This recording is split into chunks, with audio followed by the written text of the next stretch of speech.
Olá, maltinha, o meu nome é Catarina Quinteira Bom dia, boa tarde, boa noite. Meu nome é Ian Silva. e hoje temos aqui connosco o Dr. Fábio Freitas. O Dr. Fábio Freitas é licenciado em Medicina Veterinária pela UTAD, tendo terminado o curso em 2019.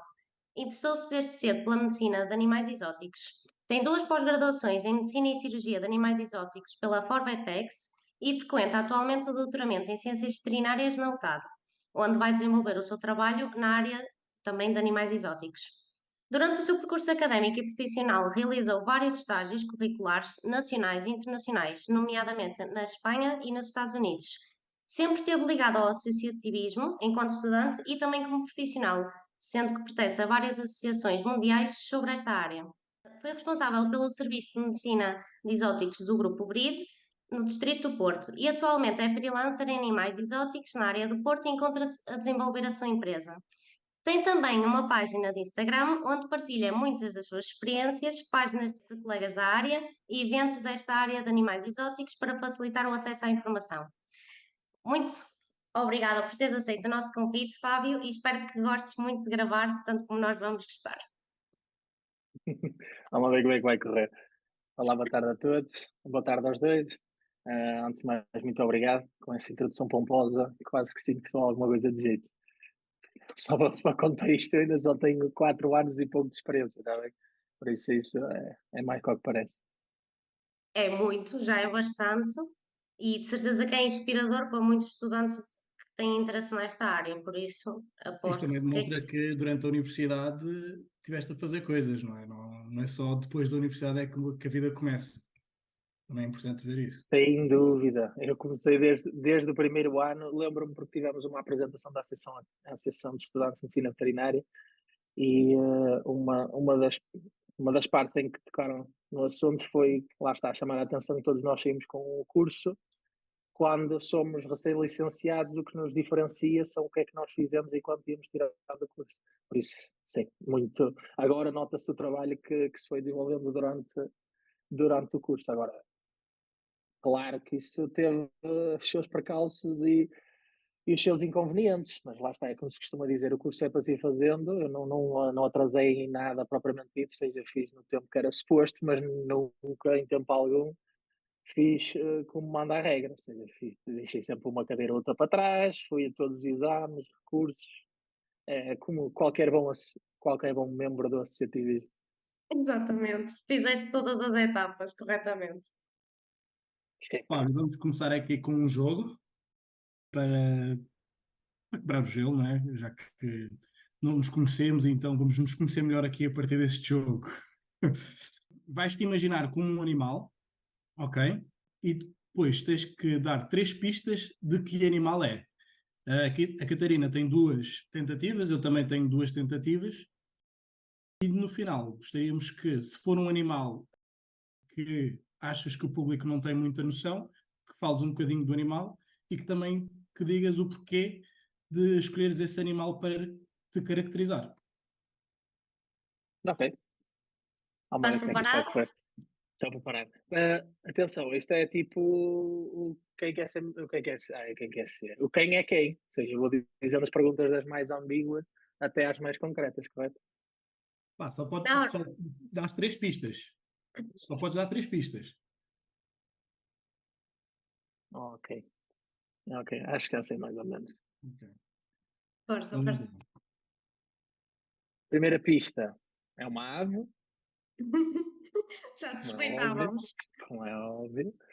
Ah, segunda pista, ligada normalmente a bruxas e bruxaria. Ok. Terceira pista, na Península Ibérica e em Posso? Portugal. Sim. Coruja das Torres. É o corvo. Não, Ok. Só mas o tenho IA está mais mais um. perto. O ia estar mais perto? Eu estou ligado à bruxaria.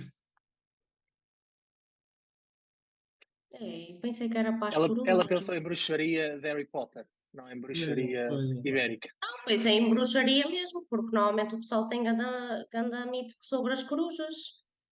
quando tem as corujas à beira de casa é porque traz a morte. Temos muitos problemas em reabilitação por causa disso. Coitados. Para fazer libertação de corujas, as pessoas não querem que façamos libertação de corujas à beira As das pessoas casas. preferem ter ratos em casa. Mais Exatamente, fácil. depois temos que explicar essa importância. Ok, então vamos para os corvídeos. Qual é que tu gostavas de ser? Deixa-me pensar.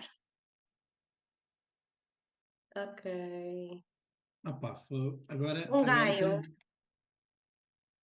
não? agora tenho duas Não. opções, mas eu estou em dúvidas em qual delas. Pá, vou mandar as duas, como é que se Já diz. sei. Pá, uma pega ou uma gralha? Ei, não Uma gralha. podes. Ai, não posso, foda-se. É Desculpa uma lá. gralha. Eu O achei que a corvo, o pega já era corvo foi esticado aquela para a cena tipo, conversa. pá, o corvo foi só o. Mas qual é a gralha? Gralha preta, exatamente. É Ei, parecida com o corvo. A principal diferença é que normalmente andam em grupos e é mais pequena. Mas é dos corvídeos, sim. E ainda Epá, demorei um pedacinho até pensar o porquê. Porque eu tentei, ora bem, ave, nunca teve sequer discussão o que é que ia ser. Era uma ave.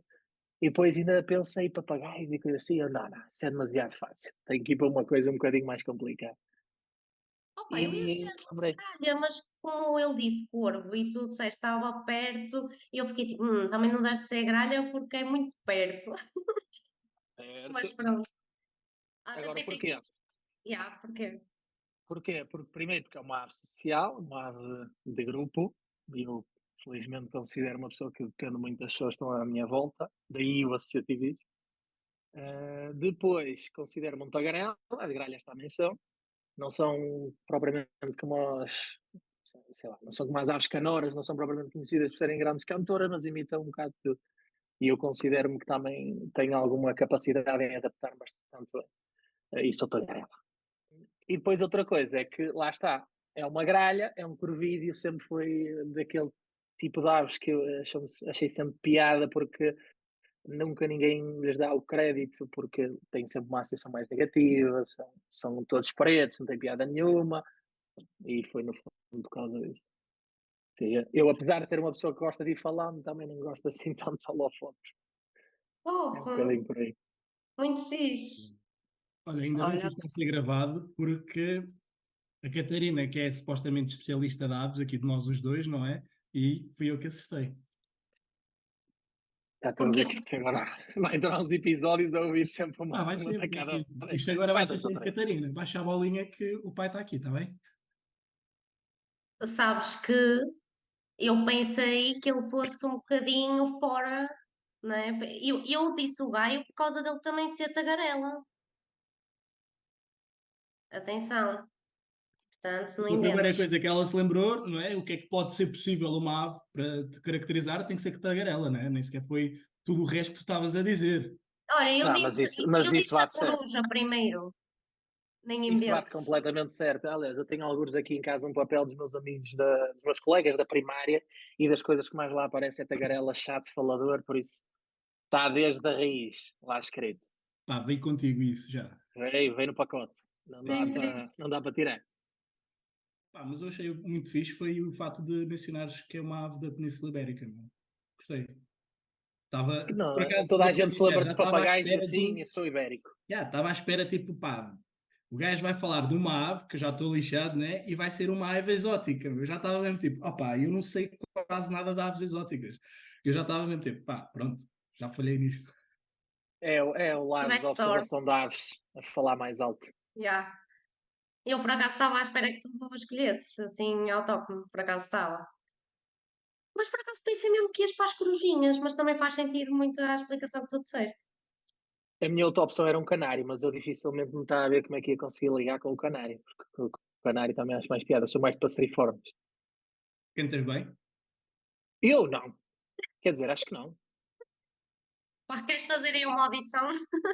Não, não. Não sou Não tão te muito preocupes, afastado. está gravado, não te preocupes. Se quiseres, depois eu apago. Estou a brincar.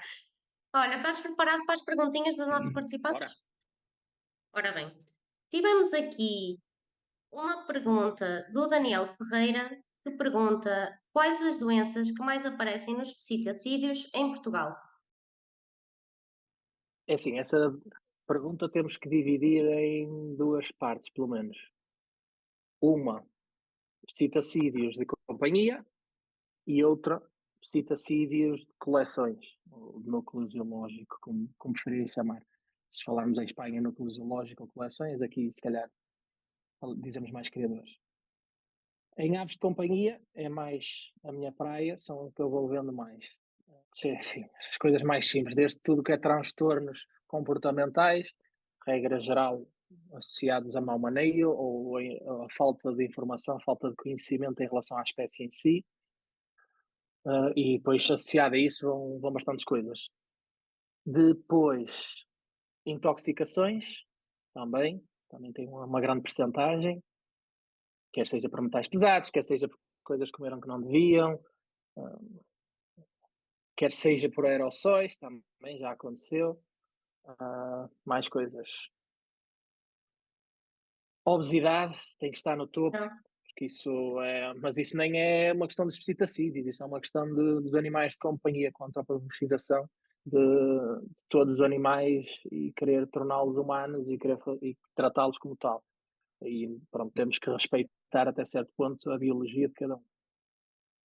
Problemas hepáticos associados a isso e não só, e acho que é isso em termos de aves de companhia. Se formos para aves de coleção, doenças infecciosas, diria vírus, sim, faz parte do problema ter números mais elevados. Algum parasitismo, dependendo se for no interior ou do exterior, problemas reprodutivos, traumas, dependendo se a ave é bem socializada ou não. E diria que assim, do topo da cabeça, é o que me surge. Ou seja, depende, não é? Por Claro. psitacídeos como um todo, é um bolo muito grande. E depois depende como o tens. Fábio, só uma pergunta rápida. Quando tu falas dos problemas de trauma, mencionaste aí o facto de se são bem socializados ou não. Nesse Sim. caso, vês um problema clínico a nível do trauma ou vês um problema clínico a nível do comportamento, como mencionaste também há bocado, da parte da socialização? Divides aí também nesses dois ou é focado no trauma e depois a parte da socialização não que se vê?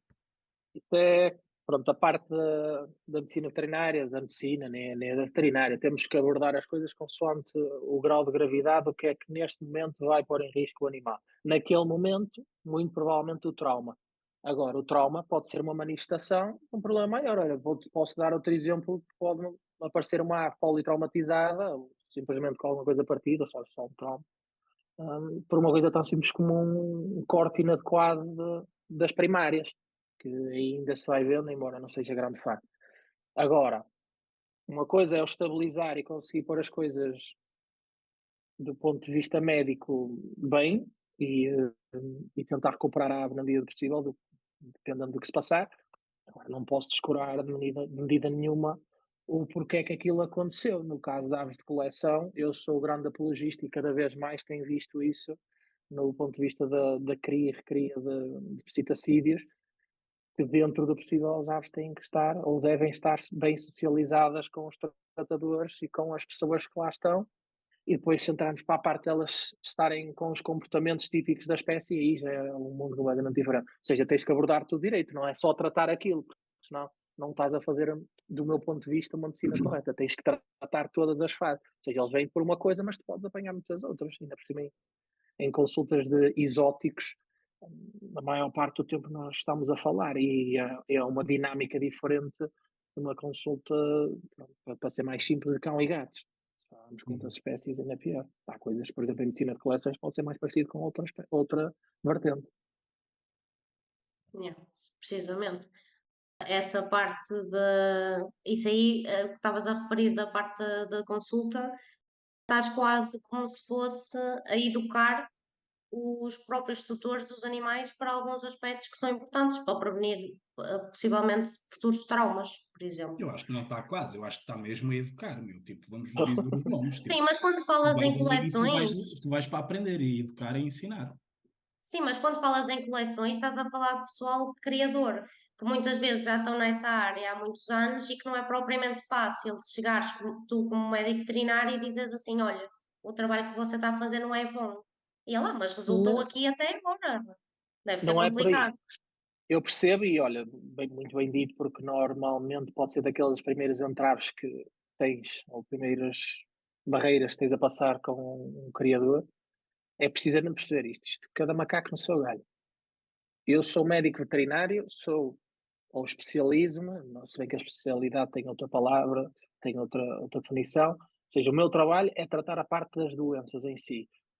Depois, se conseguir chegar à parte de descobrir o que é que originou, melhor. Agora, a parte da cria, recria, aí, pronto, nos exóticos sobrepõe-se um bocado, mas há muitos outros, e olha, tens aqui um bom exemplo. Há engenheiros zootécnicos, os próprios criadores são muito melhores que eu, há biólogos muito melhores que eu no que é que seja. Isto é uma área demasiado abrangente, só em aves temos 11 mil, cerca de 11 mil espécies. É virtualmente impossível ter no topo da tua cabeça toda, não são essas espécies todas que podes apanhar em criações, mas é só para dar um exemplo. O criador pode estar a fazer as coisas bem, mas se eu, do ponto de vista médico, se algo me der a indicação de que pode haver uma falha nutritiva, uma falha comportamental, o que é que seja, eu dou o meu parecer e tenho de conseguir falar com o criador para tentarmos os dois, em equipa, perceber o que é que se passa e muitas vezes tentar descobrir por aí por tentativa e erro. Agora, pronto, com a digitalização as coisas facilitam-se muito, há muita comunicação entre colegas, entre criadores, isso é ótimo. Felizmente agora a mesma parte da educação torna-se mais fácil porque consegue-se arranjar fontes interessantes de informação para facilitar, porque numa consulta nós temos um X número de minutos, que seja meia hora, conseguimos estar com o nosso pico de concentração. A partir daí entrar sem sair dos outros. Ou seja, tem que ser cultivado com o tempo. Claro. Aí já agora sou muito leigo nas aves, não é? E ainda mais nesta temática de criadores. Eu tenho, eu tenho a perspectiva de que é mais fácil educar um criador do que propriamente uma pessoa que tem uma ave como pet. Porque um criador, supostamente, é uma pessoa interessada naquele animal. É uma pessoa que vai se informar para aquele animal. Ou seja, está mais aberto para a parte de receber informação, não é? Agora, não sei se é efetivamente assim que acontece. Pronto, olha, há de tudo. Felizmente há muitos bons criadores. Agora, não te esqueças, não podemos dourar as coisas de outra maneira. Um criador que não seja de um zoo, e mesmo num zoo também tem alguma parte dessa associada, tem um interesse económico. Okay? Aquilo é criação com principal objetivo fazer lucro. Okay? Agora, há criadores que percebem que quanto melhor for o trabalho que estão ali a fazer, melhor serão as aves que eles têm, melhor qualidade, mais fácil será gerir tudo aquilo. Isso vês em qualquer tipo de produção animal. É uma avicultura. Aliás, um dos livros mais conhecidos de psitacídeos é Avicultura. É Aviculture, do Tony Silva, por exemplo. Que fala muito dessas temáticas. Ou seja, é uma avicultura igual, só que é psitacídeos, é uma espécie diferente. E na parte dos donos, os que têm como animal de companhia, que eu me incluo, por acaso tenho uma marininha de cabeça preta como animal de companhia, tenha um valor afetivo. Também tem os seus contras, que é o que eu estou a dizer. Há que perceber até certo ponto quando é que nós estamos a querer impor características que não são da espécie ou comportamentos que não são da espécie só porque nós somos humanos e valorizarmos certos e determinados comportamentos, vistos como domesticação, de algum ponto. E se tu explicares a esse dono, dentro das possibilidades financeiras que tiver, o que podes fazer, tudo bem. São realidades diferentes, objetivos diferentes e maneiras diferentes de abordar. Embora a espécie possa ser exatamente a mesma. Por exemplo, nos Amazonas. Ter um Amazona de companhia, um Amazona que é um dos mais comuns para grandes psitas grandes. Sim, pode ser grande. Grandes psitacídeos, água, azeite. Duas maneiras completamente diferentes, duas consultas completamente diferentes e às vezes patologias completamente diferentes. Yeah. É um mundo gigante, não é? Ora, vamos continuar Ainda estou a aqui. descobrir também, por isso. Yeah, ainda tens muito para descobrir, não é? Ora, nem Ora, mais. vamos continuar aqui com uma pergunta do André Cascalho, que pergunta quais as maiores dificuldades em Portugal que se podem encontrar tanto para o vet como para o dono? Ok. Dono, então digo animal de companhia. Olha, para Suponho o que sim. veterinário, falaste bem. Infelizmente ou felizmente, depende da maneira como quiseres abordar a situação. Mas infelizmente em Portugal temos muito poucas clínicas especializadas e referenciadas para o tratamento deste tipo de animais. Temos depois alguns hospitais universitários, por exemplo, que também fazem esse atendimento e alguns colegas que vão vendo em clínicas e hospitais privados a ver. Ou seja, um dos principais, que eu considero os principais pontos negativos, ou uma das principais dificuldades enquanto médico veterinário em Portugal, é, número um, a oportunidade de te formares. Aliás, a minha tese de doutoramento, uma parte vai abordar exatamente isso. Vai ser caracterizar a medicina de animais exóticos em Portugal e não só. Já a ideia é fazer Portugal e Espanha e fazer uma comparação também depois. Boa. E cá em Portugal, sim, eu orgulho-me, mas só não estou aqui com uma terceira total porque depois também era demasiado. Orgulho-me muito do sítio onde me formei, da universidade onde me formei, e uma das bandeiras que tínhamos é que tínhamos as opcionais de exóticos selvagens. Agora são francamente insuficientes, tanto que agora fico contente já existe uma cadeia obrigatória de Obrigatório. medicina e cirurgia de animais exóticos. As coisas estão lá, temos que aproveitar os recursos que temos, mas não é sempre assim. Nós ainda estamos numa fase muito embrionária. Os profissionais mais velhos que temos têm 20 a 30 anos e são poucos, se calhar uma mão ou duas, chegam para os contar. E como é óbvio, nem todos eles estão numa universidade, ou nem todos eles, isso também depende um bocadinho do caráter não negativo ou positivo, depende da personalidade da pessoa, se sente à vontade, se sente capaz de formar. Então, uma das principais barreiras que eu considero é mesmo a falta de formação, a falta de sensibilização, porque, a meu ver, devia ser uma área como temos pequenos animais, animais de pecuária, ou grandes, cavalos, inspeção, devia ser uma para medicina de animais zoológico, porque, segundo o Colégio Europeu, medicina de animais zoológico tem 4 vertentes.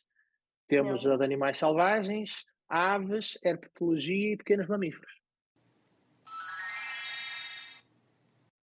Mesmo no dentro do Colégio Europeu, nós temos animais exóticos, mas animais exóticos não é bem o nome. O nome correto é medicina de animais zoológicos. E depois dentro é que tem essas especialidades. E para já ainda não estamos nessa fase. Ou seja, temos poucas clínicas para absorver os colegas que efetivamente, do género que eu vou para fora para me formar e volto. Mas depois tens o outro lado da moeda, que também é um bom exemplo. Se fores um dos primeiros, pode vir a compensar, mas também vais bater com a cabeça, ou seja, e vais cometer Claro. erros que de outra forma não cometias. Enquanto donos, tem o outro lado da moeda. Se tu estás a ver logo à partida que para os médicos veterinários temos estes problemas, temos estas barreiras que podem não ser assim tão fáceis de resolver, a própria facilidade dos donos em encontrar sequer um médico veterinário, saber sequer, que é das coisas que eu mais ouço, e tu fazes só isso dá. Há assim tantos animais. Porque as pessoas têm a ideia num animal exótico, lá está, num papagaio, ou sei lá, uma coisa do fim do mundo, e não é bem assim, porque eu digo, olha, já viram coelhos? Pessoas com coelhos em casa, com porquinhos da Índia, com agapornis, com uma caturra, com uma tartaruga. Ah, sim, pronto. Por exemplo, uma das coisas que está lá, já está para a minha tese e posso dizer agora da parte da FEDIAF, porque isso está publicada, 1/3 dos animais da Europa são animais exóticos. Os outros Yeah. 2/3 são cães e gatos. Dão 135 milhões, uma coisa assim. Em 300, acho que são quase 390 milhões na Europa. Por isso, se essas pessoas não tiveram acesso facilitado a profissionais, torna-se difícil. Depois a qualidade dos cuidados. E depois, claro, a parte financeira, porque se eu andei a tirar estas formações todas que saíram do meu bolso, eu tenho que ir ter o retorno expectável. E eu falo por mim, não cobro uma consulta de especialidade propriamente dita, mas também não cobro o valor de uma consulta normal, porque não é uma consulta normal. Por Claro. isso acho que ainda vai demorar um bocadinho até conseguirmos equiparar-nos, por exemplo, a que se passa do outro lado da fronteira aqui na Península Ibérica. Exato, tem esse problema que o pessoal parece que ainda não está sensibilizado para esse nicho, ainda é considerado um nicho, não é? Apesar de já existir tantos casos de pessoal. O pessoal é que não pensa, por exemplo, já desde que somos miúdos, é muito normal as pessoas terem cágados, hamsters em casa, só que não era, nem sequer era assunto as pessoas falarem em levar esses animais ao veterinário. Não, levam ao lago do parque, não é? As tartarugas. Pois anda a Exatamente, malta biologia a tirar traquemis e percas do rio porque estão-nos a causar problemas. exatamente, Isto, no Já me estou fundo, a é tudo coçar uma aqui, questão de meu. educação. exato, Educação ambiental, e lá está, agora com a digitalização nós podemos aprender com outros países que já começaram mais cedo, eles passaram pelo mesmo, só que agora podem hastear a bandeira a dizer que no país deles é tudo impecável e está tudo standardizado, mas passaram pelo mesmo. E podemos ver, claro, por exemplo, com o caso do abandono animal. Há países que dizem que não têm, não temos animais na rua, não temos nada. Agora, já tiveram. Estamos claro, todos em passaram casos por um diferentes. processo. É, Pronto, é ser otimistas, que vai correr tudo bem, não é? É o tem que melhor correr. possível. E acima de tudo, se calhar também não desistir do nosso país, porque se calhar o primeiro impacto e o primeiro instinto é ir para onde é melhor. E eu gostei muito quando tu disseste, eu vou-me formar lá fora, mas volto. Porque, É, o assédio é grande, o assédio é grande, mas lá está. Isso foi uma escolha que eu fiz e não vos vou mentir. Não sou diferente de ninguém. Eu, quando estava no estágio curricular, já tinha meio que avisado os meus pais: eu vou e é muito provável que não volte. claro, Só que não sei porquê, deu-me uma luz. Também a falar com outros colegas, felizmente na nossa universidade mantemos uma ótima ligação com os colegas, se bem que colegas têm uma conotação diferente. Mantemos uma ótima ligação com os colegas e vamos falando, vamos trocando impressões. E eu, honestamente, tenho um clique em que se todos emigrarmos, uh, se formos todos parte desta fuga de talento, que eu gosto dessa maneira como às vezes os políticos vão comentando esta questão, cá fica sempre um pouco esquecido. Agora, não é fácil, sem dúvida não, nenhuma. Sem dúvida nenhuma. E às vezes depois a pensar, mas por que raio é que eu decidi ficar aqui? Era tão mais fácil do ponto de vista financeiro e de facilidade de algumas mentalidades, mas lá está. São situações diferentes, obstáculos diferentes, são decisões. Depende. Não considero que haja uma correta nem uma errada. Aliás, eu sou grande fã de todos os portugueses que saíram e se especializaram, nomeadamente nesta área, que são 4. Estamos a caminho de um quinto, mas são 4. yeah. Exatamente, eu valorizo muito como tu disseste, também o pessoal que arriscou e foi lá para fora e assim, mas também acho que é muito importante, tal como tu disseste, se for toda a gente embora, isso também não vai avançar, não é?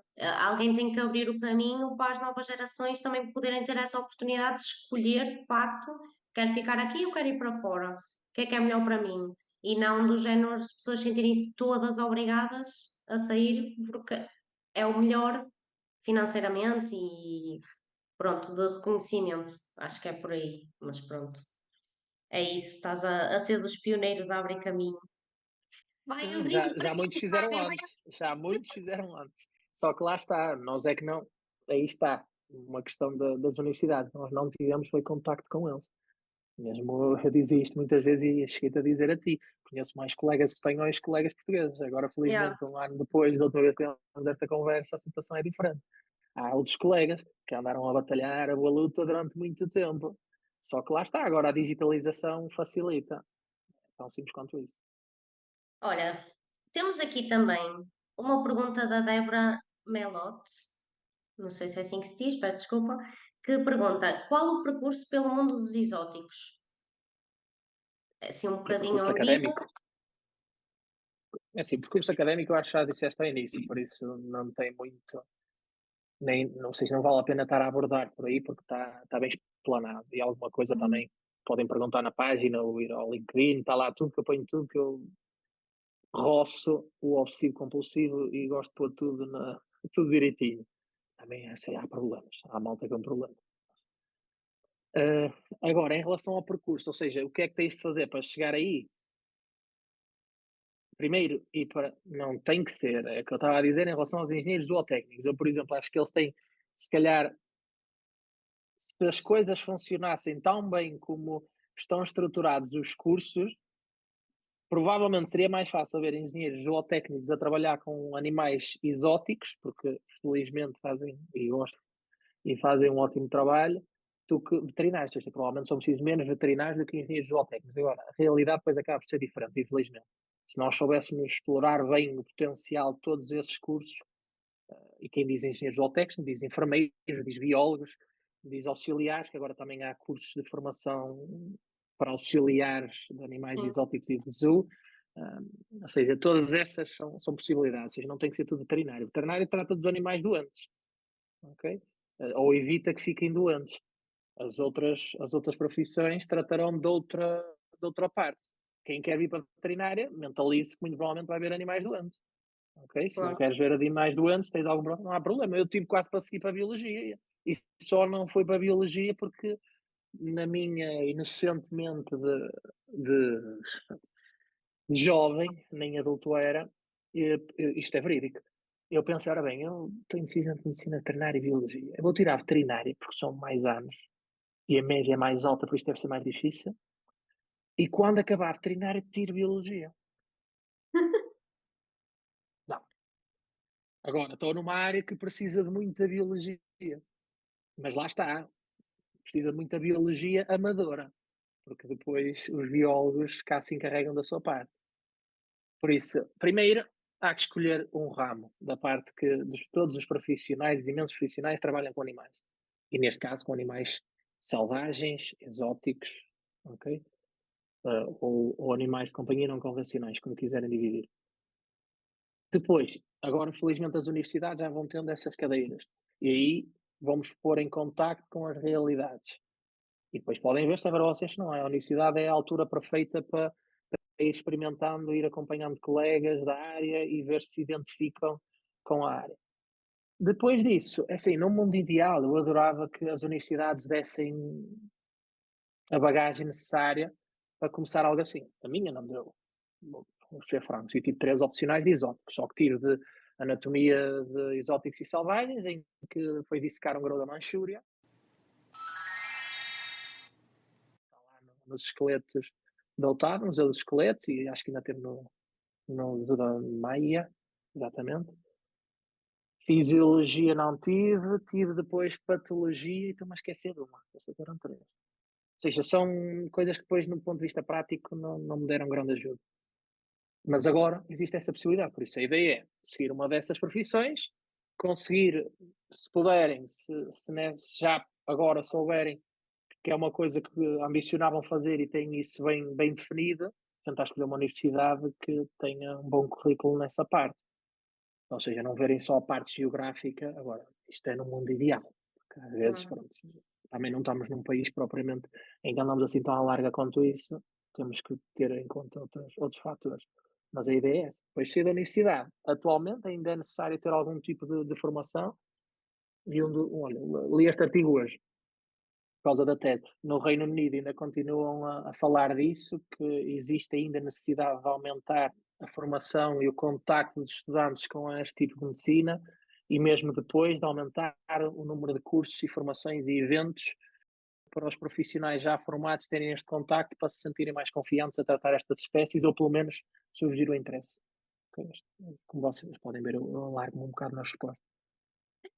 Está ótimo. É para as pessoas ficarem esclarecidas. Olha, temos mais 2 perguntas. Nos detalhes. O quê? Para ele não poupar nos detalhes. Exatamente, as pessoas têm que ficar esclarecidas. Temos aqui mais 2 perguntas e vamos começar aqui, se calhar, por esta. Menina, a Luísa Croas pergunta: que sítios recomendarias para estagiar na área dos exóticos? Que assim já fica a parte académica com a outra. Pois, agora isso lá está. Depende se estamos a falar de exóticos como o grupo daquelas medicinas que eu estava a falar, dos 4 grupos, segundo o Colégio Europeu, ok? Que é o que nós nos regemos. Se querem de selvagens, centros de recuperação de animais e de animais selvagens, que em Portugal, felizmente, ainda vamos tendo. E lá está. Eu voluntariei no meu segundo ano no Servas, não é Serra da Estrela, mas assim toda a gente percebe a referência. E estive lá 2 semanas a voluntariar e na grande maioria esses centros necessitam de trabalho voluntário porque pronto, em termos de fundos não estão propriamente a nadar neles. E é uma maneira de terem um primeiro contacto. Agora, lá está, os centros de recuperação são finitos, lá está.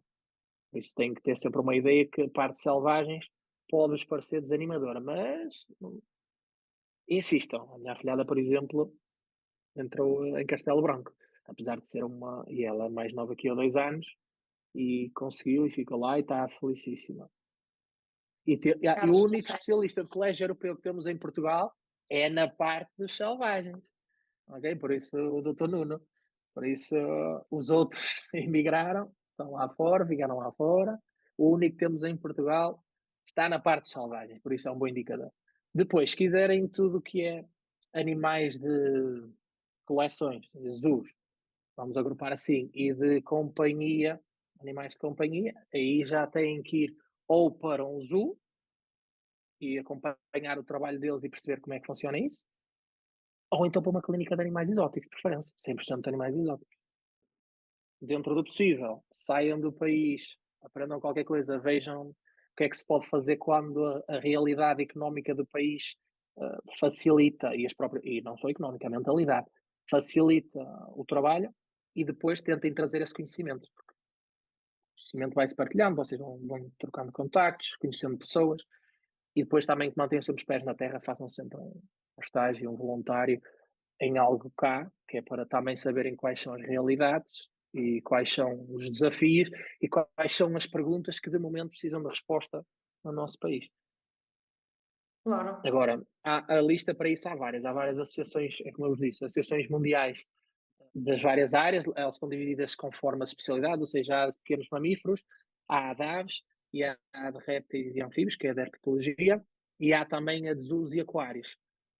De selvagens, há uma que também inclui, mas acho que é ibérica. E vocês lá depois podem ter os contactos ou perguntar e ter contacto com esses colegas. Essa é uma boa primeira maneira. E com as universidades também, por acaso, nós temos a sorte, a Universidade de Trás-Montes de Altor, por exemplo, tem a sorte e o privilégio de trabalhar com animais selvagens dentro da universidade, que é única. Eu tenho algumas pessoas que às vezes me vêm perguntar algumas opiniões, assim, também em sítios para estagiar e coisas desse género. E o que eu vejo é que normalmente o pessoal diz: olha, eu gostava mesmo, em medicina veterinária, eu gostava mesmo de trabalhar com selvagens e assim, estava a pensar em ir para um zoo e quais é que recomendas e assim. Uma pessoa fala e depois às vezes surge a pergunta que é: mas olha, no dia a dia, vou fazer muita medicina veterinária num zoo ou não? Porque as pessoas não têm essa realidade e às vezes o que eu lhes digo é do género: olha, se tu queres mesmo do género medicina pura e dura, tu tens que ir para uma clínica de exóticos, porque lá é onde tu vês os mais diversos casos clínicos, porque é o dia a dia de uma clínica, é atender pacientes que estejam doentes. No contexto zoológico, a medicina veterinária não é bem igual. Ou seja, tu tens uma probabilidade muito grande, estás a fazer um estágio num zoológico e como um médico veterinário não estás constantemente a ver pacientes, não é? Nos zoológicos é uma medicina muito mais preventiva e de controlos produtivos e tudo mais do que propriamente uma coisa de género: ei, olha, hoje vamos sedar uma zebra para só porque sim. Não existe isso. As pessoas não podem esperar ir para um zoo e ter contacto todos os dias, uma coisa diária em que vamos todos os dias ver pacientes de diferentes espécies. Por isso é uma coisa que eu na altura, quando decidi fazer os meus estágios, já tinha tido uma experiência quando estudei zootécnica num zoo, onde pude ver como é que isso se procedia, mas quem não tem essa experiência, eu acho que muitas vezes vão enganados porque vão para um zoo e pensam, ei, vamos fazer todos os dias, hoje vai ser um gorila, amanhã vai ser um eland, amanhã vai ser uma girafa, tipo, vão ficar desiludidos. E quando eu estive no Badoca Safari Park, eu tive estagiários que estavam na mesma altura que eu, a estagiar, de medicina veterinária, que acabaram por desistir porque não foi o estágio que eles estavam à espera, por isso. Isso aí também é bastante importante verem, fazerem voluntariados, se calhar mais de curta duração, veem como é que é a realidade e depois sim, se calhar escolher os melhores sítios com o qual se enquadram para fazer o vosso estágio final, por exemplo. É melhor. Eu sou inteiramente de acordo. E mesmo quando trabalhava no hospital veterinário, acontecia, porque somos o veterinário que as pessoas mais vezes se lembram, mais contactam, que é o veterinário do cãozinho e do gatinho, e havia sempre mães, pais, filhos a dizer que ai, meu filho, a minha filha adorava ser veterinária, o que é que aconselho? Antes de mais, primeiro ver se efetivamente acompanhar um colega e ver se identifica, porque não é tão cor-de-rosa como as pessoas imaginam. Por isso é preciso ter muito amor à camisola para ser teimoso e continuar a fazer isto, porque no nosso país não somos nem de perto nem de longe a profissão que as pessoas se lembram como mais honrosa. Adoram e empatizam com a parte de nós trabalharmos com animais e acham-se que é sempre com gatinhos e gatinhos fofinhos, animais bebés, e não se lembram que existem outros lados bem mais Darks. sombrios da parte da medicina veterinária. E dessa parte, enquanto alunos, lá está, nós passamos os três por lá. Sabemos perfeitamente que enquanto aluno nós temos uma noção e ideia da realidade completamente diferente do que efetivamente é. Daí eu ser muito apologista, compreendo que queiram aproveitar o verão e dá para aproveitar o verão, por amor da santa. A não ser que tenham que trabalhar por algum motivo ou simplesmente queiram, e mesmo assim arranja-se sempre uma ou duas semaninhas para fazer um voluntariado, nem que seja o mais perto possível, conseguem sempre ter uma ideia mínima da realidade, porque todos os sítios diferem. Claro. Agora, se for ver, mais facilmente tens uma noção dos prós e contras. Se for só pelo que te dizem, eu sou uma pessoa, considero-me otimista. Eu vou-te dizer o que eu me lembro de positivo, porque eu não me agarro muito aos negativos. Agora, por exemplo, a minha namorada é uma pessoa mais negativa, agarra-se mais às coisas negativas, faz uma simbiose interessante. E Hum, é a mesma coisa com as pessoas. Pode haver alguém que a primeira coisa que se vai lembrar que aquilo foi a ressoar o traumático, eu digo, opa, até não foi nada demais, mas deu para ver com calma as coisas, deu para falar com os colegas, deu para tirar montes de impressões, de ver coisas diferentes. Porque lá está, num zoo, é um bom exemplo, é o que se costuma dizer na brincadeira, se estiveres a fazer um bom trabalho, os animais tendencialmente não estão doentes. Agora, os zoos têm animais geriátricos, eles alguma coisa vão claro. ter, ou têm animais novos a chegar, ou há periódicos que têm que ser feitos para controle de estado sanitário dos animais. Há sempre coisas para fazer. Agora, claro que se formos num curso em que só nos ensinam clínica, clínica, clínica, clínica, tu achas que é tudo faca? Claro. Pode É ser. esse o problema. O Ian está pensativo, porque ele trabalha num zoo. Queres falar sobre os Ah, teus veterinários? eu quero que despache com as perguntas dos participantes, meu, porque eu tenho aqui já duas perguntas para bombear aqui o Fábio, meu. Ah, é? Opa! Pronto, então vamos para a última pergunta.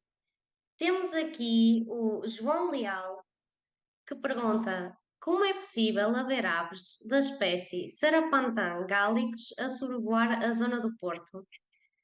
Fábio, vais ter de explicar esta espécie, que eu não estou familiarizada com este nome científico. Só para contexto, esse é um amigo meu, está bem? É assim, enquanto veterinário nós sofremos muito bullying, porque Acredito.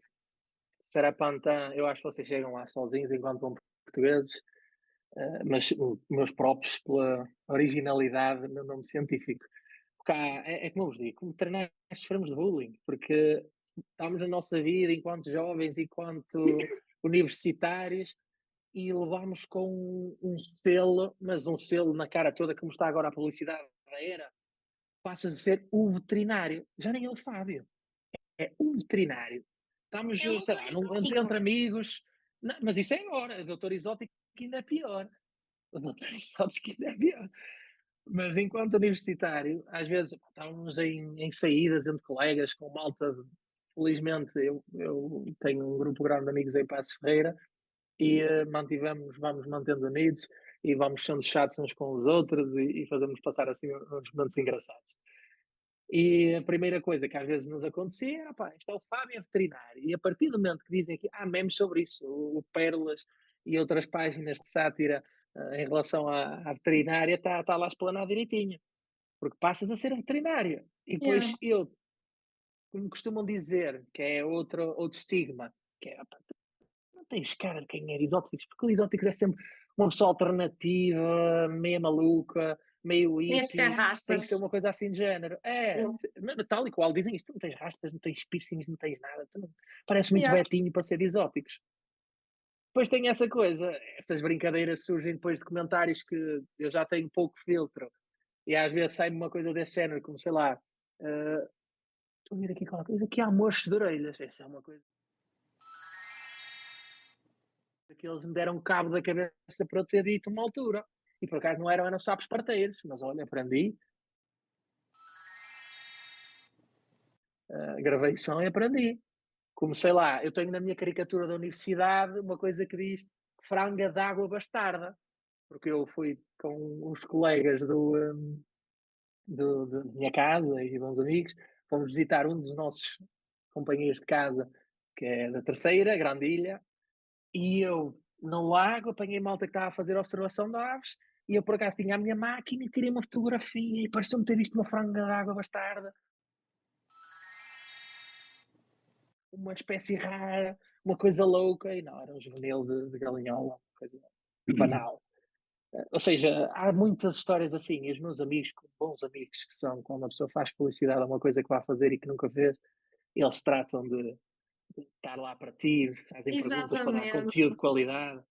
Eu Só para adorei, eu contexto, adorei. João Leal é engenheiro, está bem? Ah, Engenheiro, senhor então é dos engenheiro. nossos também. Engenheiro João Leal. Props para o João. E muito, e muita originalidade neste nome científico, adorei. O É. Gálix. Eles ainda fizeram algumas perguntas, porque a partir do momento que eu partilhei a história em que este podcast ia acontecer, no nosso grupo do WhatsApp começaram a surgir perguntas Ai, devias que ter nem eu lembro mandado para agora. Eu nós. não achei que nenhum deles ia fazer isso, mas lá está, em 15 algum havia de fazer. Tinha que ser pelo menos um. Obrigada ao João Leal pela coragem. Proporcionaste aqui um bom momento. Força, Ian, já podes bombardear o Fábio. Fábio, vamos lá aqui com. Há bocado estavas a falar mencionaste a questão da educação, não é? Do pessoal. Também falaste da formação do veterinário, não é? Que ainda está um pouco aquém daquilo que nós gostaríamos. Mencionaste agora há pouco a questão do veterinário, não é? O veterinário, o pessoal é empático com o veterinário porque trabalha com os animais, mas tem os seus limites, não é? Essa empatia. E eu queria que desses aqui um bocadinho o teu parecer na questão de não só a formação do veterinário em si estar um pouco aquém do que aquilo que achas que poderia estar, mas também a própria noção e abertura das pessoas para as informações e para as fontes fidedignas de informações sobre os animais que têm. E até que ponto as pessoas estão dispostas a ter um laço afetivo com esses animais que têm, em que tratariam um cão da mesma maneira. Não sei se me faço entender com esta última Estou a parte. perceber, Estás a perceber? perfeitamente. Ok. O Ian gosta Ótima sempre de fazer questão. perguntas bem complexas, percebes? Não, É faz para. todo sentido. Essas perguntas, ou melhor, a resposta a essas perguntas dá para fazer outra tese. Mas dá. Opa, já sabes o teu pós-doc. Sei, estou a dizer, li, isso não foi ontem, foi anteontem, um artigo interessante sobre a relação humano-animal-companhia. Por acaso falava de algumas coisas, mais do ponto de vista, pronto, de zoonoses e afins, mas também do laço afetivo e mesmo da capacidade dos animais em serem animais de ajuda, ou seja, para dar algum tipo de afecção, de carinho, de partilha de emoções. Já vamos vendo alguns animais assim. Agora, vamos partir isso por partes. Em relação à formação, como eu estava a dizer, é francamente parca. Mas isso são poucos os sítios onde não é. E eu só reparei nisso, é como eu vos digo, estava com a bandeira de Otávio, Otávio é melhor do país, Otávio é melhor do país. Lisboa não vale nada, Icos não vale nada, Évora não vale nada, era tudo assim. E não falo das privadas porque não tinha opinião em relação às privadas. Mas essas aí, pronto, como eram as mais antigas, eram as mais conhecidas. A Otávio, acho que foi a segunda, a terceira, não sei se Évora veio antes, Lisboa primeiro, Évora, não sei se foi a seguir a Otávio, mas pronto, as três primeiras. Eu tinha a ideia que era uma grande coisa que tínhamos. E é, para o nosso país. Agora, quando estava no estágio curricular na América, que chapada de luva branca. Aí foi mesmo a chapada de luva branca. Tive que ser humilde e tive que falar com um dos meus orientadores médicos lá, na Universidade de Tennessee, Dr. Jones, e tive que lhe dizer, Dr. Jones, eu não faço a mínima ideia do que estamos aqui a fazer. Isto porque ele tinha feito uma pergunta para mim e para os restantes alunos, porque aquilo era dividido por alunos que estavam a fazer estágio, a parte prática, tinham os internos que estavam a fazer internato e depois tinham os especialistas. Isto reportávamos assim, nesta hora. Okay? Os alunos reportavam aos internos, os internos filtravam um pouco a informação, depois os internos comunicavam ao especialista, normalmente especialista de colégio americano, os casos e depois nesses casos mais chatinhos ou que fosse necessário mais alguma atenção, eles iam fazer. Ou seja, aquilo era muito bem protocolado. E houve uma pergunta, se bem me lembro, acho que era qualquer coisa sobre o uso de antibióticos ou que antibióticos é que podemos usar em coelhos. E eu fiquei, que antibióticos é que podemos? Há algum que não podemos? Foi a minha pergunta. E agora, enquanto clínico, sei que é uma pergunta básica, porque pode fazer a diferença entre eu matar um animal ou não, numa coisa tão simples como um antibiótico. E lá está, eu apercebi-me que eu não saber responder aquela pergunta causou ali um certo desconforto por parte do clínico, gente, não sabes isto vai correr bem. Tu és estrangeiro e não sabes isto, tá certo. Ainda por cima eu estava no final do ano, ou seja, os alunos, quando vim embora, eles estavam a ter a cerimónia de graduação, estavam todos a acabar estava a faltar tradução para português, os procedimentos tinham que fazer de logbook deles. E tive que ser humilde e tive que dizer, Dr. Jones, eu não sei nada disto, você vai ter que me ajudar para eu tirar algum proveito do que aqui está a ser feito e tem alguns apontamentos que me possa dar, alguns PowerPoints de aulas para eu tentar acompanhar e foi por aí. Por isso eu passei por isso, outros poderão agora felizmente não passar e outros se calhar na altura poderão ter tido alguma sorte. Que eu por acaso nunca tinha feito um voluntariado, um estágio numa clínica de exóticos, porque no Porto só temos a de Porto. E, como devem imaginar, receber todo o distrito do Porto já é mau, mas receber toda a zona norte e centro acaba por ser pior. Ou seja, há um limite de quantos estagiários podem ser recebidos. E depois, claro, se tiveres essas dificuldades, requer que faças isso pro bono depois de formar do teu bolso e lá está, vamos outra vez para trás. Somos um dos países da cauda da Europa e nem perto nem de longe mais ricos. E isso aplica-se também às pessoas. Agora, fazendo a ponte para a tua questão em relação aos animais de companhia. Eu lembro-me do meu pai, os meus avós, meus tios, eles diziam o cão, o gato não era para ser tratado. Eu sou do meio peri-rural, moro em Paço de Ferreira, não é considerado periferia do Porto, já é Val de Sousa, mas é periferia, porque está ao lado de Paredes, por exemplo, que era onde eu trabalhei, que era a periferia do Porto. Ou seja, também não é tão para dentro, eu estou a 30 km do centro do Porto. Mas é um meio peri-rural. Aqui atrás da minha casa tem um vale de plantação de milho. Eu gosto, estou habituado a isso, eu gosto. Mas como é óbvio, também tem um tipo de mentalidade diferente e tem tipo de indústrias diferentes. O meu pai tem o sexto ano e é o mais normal por aqui. A minha mãe tem um curso técnico equivalente ao 12º, queria tirar a advocacia e não tirou porque queria ser mãe. Ou seja, temos que ter a noção do pulo grande que nós tivemos e que a parte das tecnologias, a digitalização nos veio trazer, e que agora nos parece uma coisa básica. As pessoas, como é que as pessoas não sabem? Antes, obter informação era complicado. Ter dinheiro para fazer o que é que seja era complicado. o cão, lá está, era para estar lá fora amarrado a cadeado e o gato era para andar lá fora, passear, apanhar ratos, e se tivesse uma ninhada era para ser enterrados, os bebés. Eu vi a minha avó fazer isso. Esta é a realidade. Traumático? Pois, estão a perceber? Será Ou que foi seja, por causa disso que quiseste ir para a veterinária? não, a parte da veterinária da biologia foi só culpa do Sir David Attenborough, mais ninguém. E o meu pai, pronto, tinha canários, por isso é que eu tenho um carinho especial pelos passeriformes. Por isso esteve sempre lá do bichinho. Mas em relação a se os tutores ou os donos, porque os tutores também não é propriamente um termo que eu gosto muito, mas quando eu estava na universidade era o que estava a ser utilizado. Donos também e proprietários também não, porque animais não são propriedade e são seres sencientes com consciência, alguns de si mesmo. Agora vai-se provando, ou seja, ainda está à procura sequer do termo correto. Mas os animais de companhia depende de com quem é que vivem, depende das possibilidades das pessoas. Há pessoas que não têm grandes meios e que estão super receptivas a ouvir a informação que tu tens e que ficam encantadíssimas por saber que existe alguém que faça esse trabalho contigo e que se disponha a estar contigo mais que meia hora, estar uma hora e meia a falar. Eu ouvi isto uma vez e cada vez mais começo a partilhar essa opinião.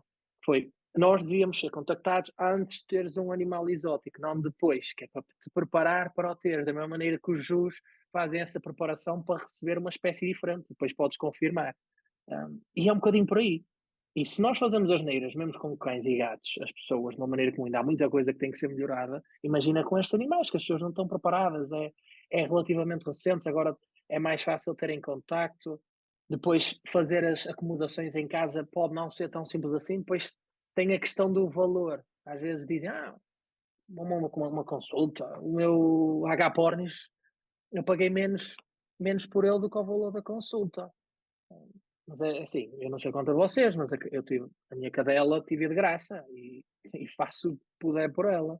Claro. E a questão é mesmo, é uma questão de continuar com esta linha de pensamento das pessoas, porque o cão e o gato já chegaram lá, já há estudos feitos com um coelho no Reino Unido sobre em relação ao que é que gastariam, ou que valor emocional tem para com as pessoas, e estipula-se que está ali com o gato, porque depois, embora haja aquele estigma dono de cão, dono de gato, és uma pessoa de gatos ou de cães, o cão parte sempre um bocadinho acima de números e de quanto é que gastas, ou seja, as pessoas ainda são mais uma coisa de cães, tem a ver com uma questão de cultura, depende dos países, estamos a falar de um país ibérico, e na Europa.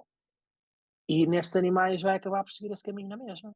As pessoas estão agora a ter o contacto, interessam-se, veem na televisão, veem nas redes sociais também. Olha, está um artigo aqui que eu ainda tenho por ler, da questão da digitalização e das redes sociais, em como é que podem ou não estimular o desejo das pessoas em ter estas espécies diferentes. Porque a verdade é que não estamos só cingidos aos cães e gatos.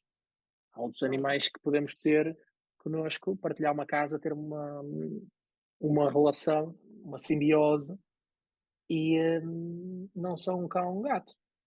E agora, nos últimos 10 anos, se calhar cá, 10 a 20 anos, estamos a ter isso noutros países há mais tempo, é como eu digo, são processos e estamos todos em etapas diferentes, mas isso em tudo.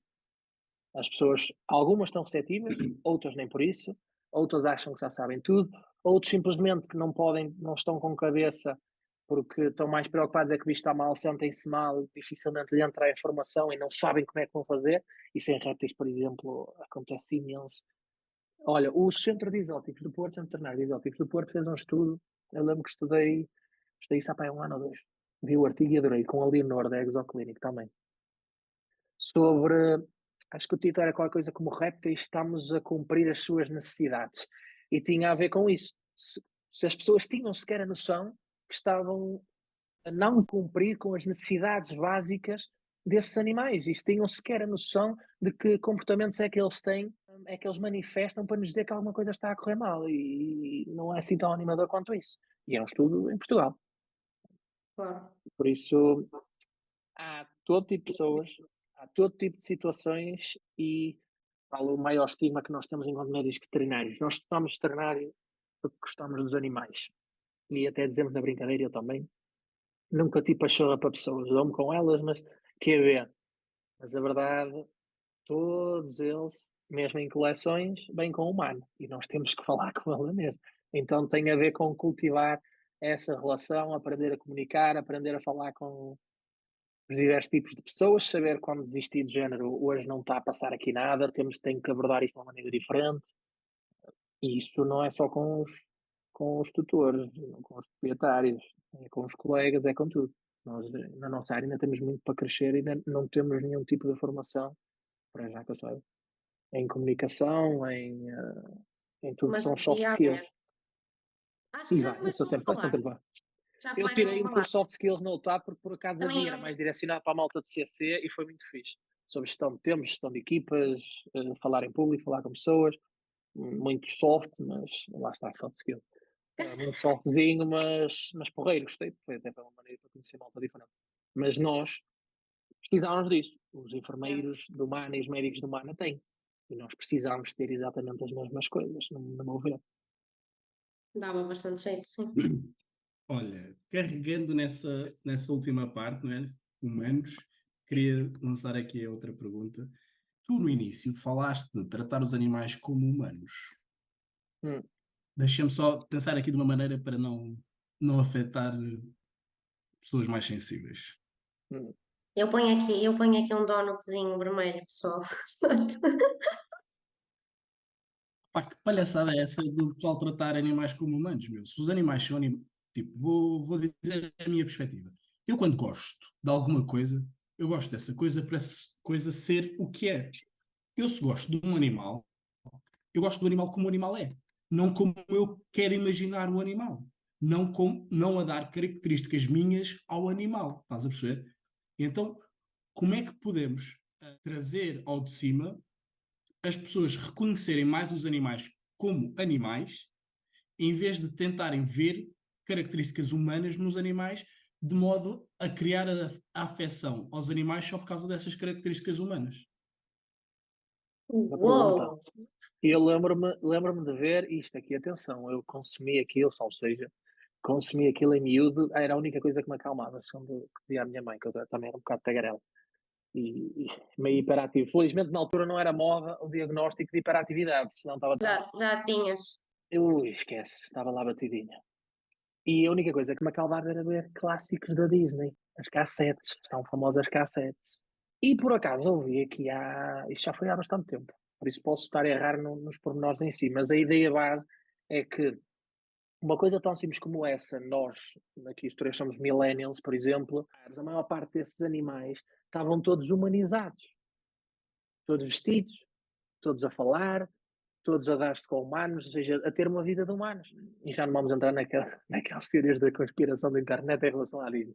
Mas tens aí um exemplo que isso, lá está, é tudo uma questão de educação, porque isso é uma questão do que é que tu estás habituado a ver e é normal que depois te sintas melhor, te sintas mais à vontade com uma coisa que te é familiar. Ou seja, se para eles era familiar e viam os clássicos da Disney e imaginavam fazer certas e determinadas coisas, é normal que depois, mesmo que intrinsecamente aqui no fundo da cabeça, no subconsciente, queiram e achem piada a tudo que é torná-los o mais humanos possível. Vesti-los, querer meter a fazer comportamentos, sei lá, andar de bicicleta, o que tu quiseres. E isso todos temos culpa. Eu lembro-me perfeitamente no Zumarino, quando era miúdo, adorava o Zumarino. Se eu tivesse um ano em que portasse mesmo bem, podia ser que parasse lá. Eu lembro-me de ver o espetáculo das aves, era de psitacídeos a andar de bicicleta. Percebes? Isso são comportamentos adquiridos, ok? Não são comportamentos próprios da espécie. São tudo uma série de coisas que nós fomos plantando ao longo do tempo, que depois culminou nisto, que as pessoas achem sempre piada aos animais a ter comportamentos ditos como humanos. Agora, nós somos animais também, somos animais de outra espécie que se acha superior e, para não ser muito chato, gestora de planeta, da bolinha. E já a querer expandir um bocadinho essa gestão barra ditadura. Porque se gosto, não. Mas é uma coisa que está inscrita no nosso subconsciente porque acabamos por ver. Ou seja, isso agora, se tu reparares, eu lá está, vi os clássicos da Disney todo, tenho as cassetes lá em baixo, fui incapaz de deitar fora, tenho as cassetes todas e o VHS ali guardadinho, porque um dia mais tarde pensei para mostrar aos meus filhos, olha o que era quando as É coisas que eram era preto e bom. branco e se fazia fogo com pedras. Não, também não é assim, mas Mas para eles ver. Agora não, porque a internet tem tudo, por isso não sei porque é que tem aquilo. Mas deixe estar que para já não me estouro. Mas a Não, deixa Disney estar, porque refez, às vezes é difícil encontrar em português de Portugal.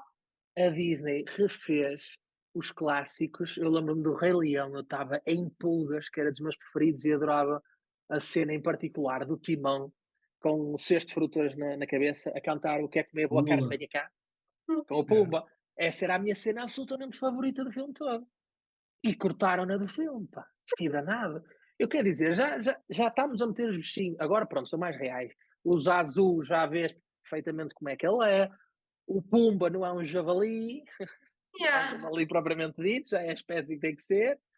Ou seja, todos os animais já são aquilo. E eles cortaram ali uma coisinha ou outra para também não ferir, porque aquilo era para as crianças e para os adultos que foram crianças quando viram aquilo. E aí já tentaram refazer um bocadinho o erro, mostrar um bocadinho o habitat, tentar recuperar os problemas do passado. E isso é agora o que temos de voltar a fazer, é tentar não cometer o mesmo erro. É tentar cultivar todas as ideias de comentários, de realidade, de educação ambiental, local e a nível do planeta, porque é tudo muito bonito dizer e ver a Sr. David Attenborough na televisão ao sábado e domingo ao meio-dia, quando cá não fazemos nenhum tipo de medidas, porque temos vida selvagem do outro lado desta janela. Por isso, percebes? Yeah. É um bocadinho irónico. Temos que cada um fazer a sua parte. Por isso, o mal está construído. Já sabemos que isso traz problemas e não, é como eu te digo, vemos doenças características desse tipo de situações. E uma delas, por exemplo, a mais comum é a obesidade. Porque nós, se não fosse a Covid, uma das doenças do século XXI, se calhar seria considerada obesidade, agora vai ser outra qualquer.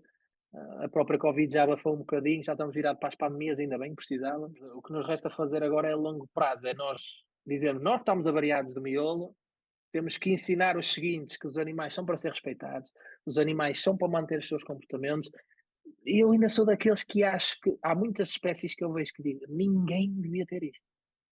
E isso aconteceu muito quando comecei a fazer a observação de aves, porque eu fui criado, eu sou de meio peri-rural, apanhei tudo o que podia apanhar em termos de animais. A minha primeira pergunta é se posso ter uma gaiola, tinha alçapões para apanhar pintacilos e afins, o típico, a primeira coisa que queria era ver um mexite, agora mete-me confusão, e aliás, ia dizer ao meu pai, acabou, meter pintacilos apanhados no quintal aqui em casa, acabou de um ponto de vista até de saúde, porque se um dia ele quiser ter canários, depois tem para ali uma data de doenças, e depois do ponto de vista ecológico, isto tem que acabar.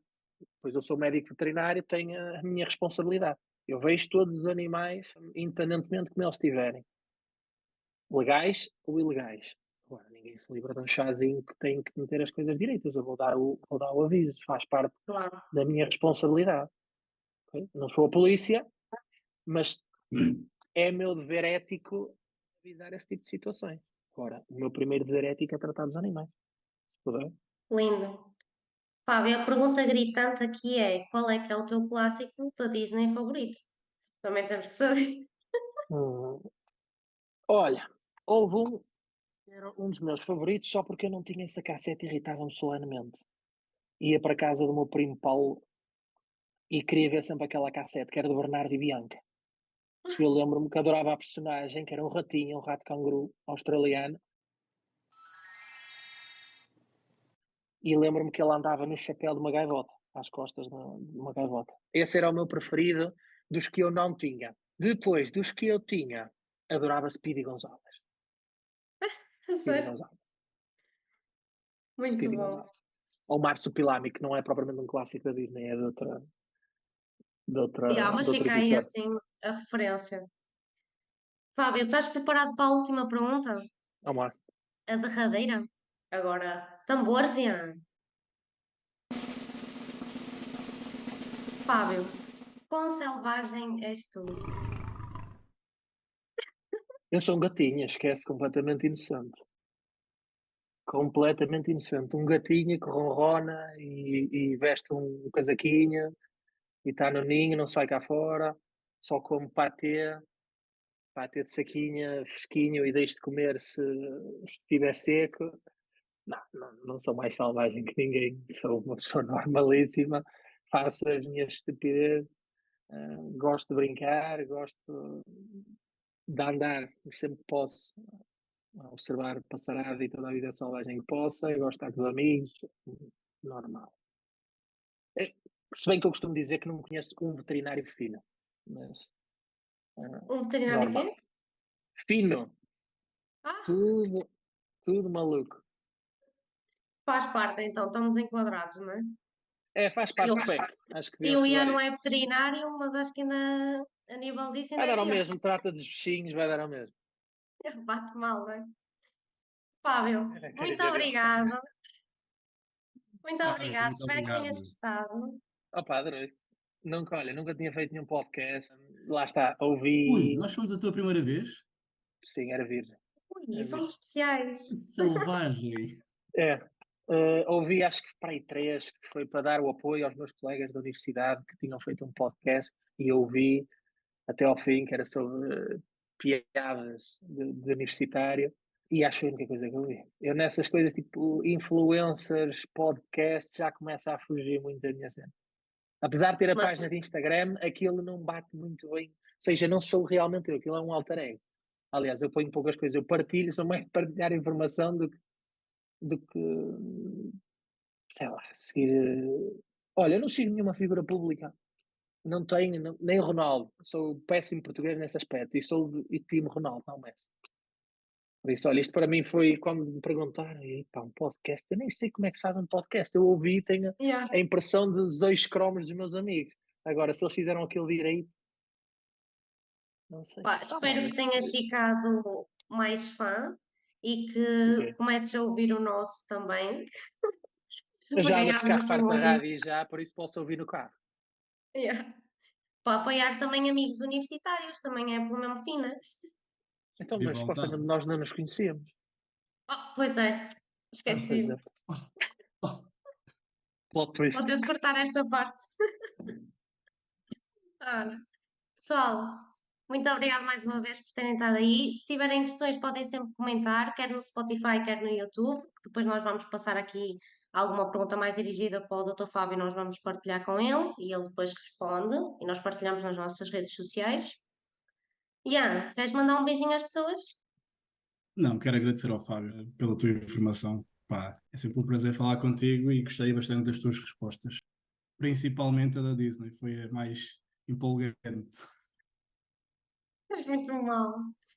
Muito bem, pessoal. Betinho da Disney. Yeah. Eu também sou o time Disney, eu dou. E o Ian também, por isso ele não pode falar. Esquece, o Ian, ele via a Cinderela 7 vezes por dia. Por 7 acaso a vezes por Cinderela dia. não, mas a Pequena Sereia vi muitas vezes. Por acaso, olha, fui ver a Pequena Sereia. Não fui ver ao cinema, foi o único clássico da Disney que fui ver ao cinema. Vi em casa, pirateado. Mas os Ninguém outros faz fui ver. isso. Muito bem. Os outros fui Não ver. sigam estes ensinamentos, pessoal. Um beijinho E um abraço. e vemo-nos daqui a 15 dias. Tchau!